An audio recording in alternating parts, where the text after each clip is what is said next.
ఐపీఎల్లో చాలా కాలంగా ఆడుతున్న పెద్దగా పరిచయం లేని క్రికెటర్ తాజాగా ఓ వివాదంతో వార్తల్లోకి ఎక్కాడు. 2 ఏళ్ల క్రితం అతని ప్రేయసి పెట్టిన పోలీస్ కేసుతో హెడ్ లైన్స్ లో నిలిచిన ఆ క్రికెటర్ 2 ఏళ్ల తర్వాత ఇప్పుడు ఆమెపై కేసు పెట్టి మళ్లీ వార్తల్లోకి ఎక్కాడు. కర్ణాటకకు చెందిన కేసీ కరియప్ప అనే దేశవాళీ క్రికెటర్ తన మాజీ ప్రేయసిపై కేసు పెట్టాడు. తన క్రికెట్ కెరియర్ ను ముగించాలని తనను తన కుటుంబ సభ్యులను బెదిరింపులకు పాల్పడుతున్నారంటూ కరియప్ప తన ఫిర్యాదులో పేర్కొన్నాడు.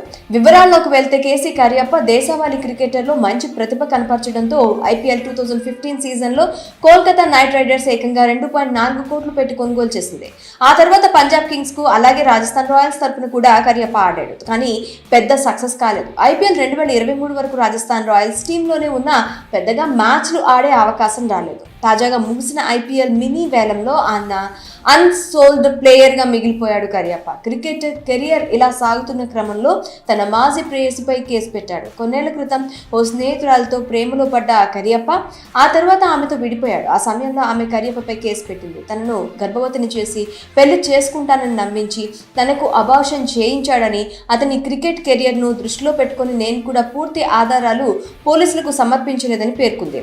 అప్పటి నుంచి ఆ కేసు నడుస్తూనే ఉంది. తాజాగా మళ్ళీ కరియప్పనే ఆమెపై కేసు పెట్టాడు. ఆమె డ్రగ్స్ మద్యానికి బానిస అయిందని, వ్యభిచారం కూడా చేస్తుందని, అందుకే తన నుంచి విడిపోయానని తన ఫిర్యాదులో పేర్కొన్నాడు. మద్యం అలవాటు మానేయాలని ఎన్నిసార్లు చెప్పినా తాను వినలేదని, అందుకే విడిపోవాల్సి వచ్చిందని కరియప్ప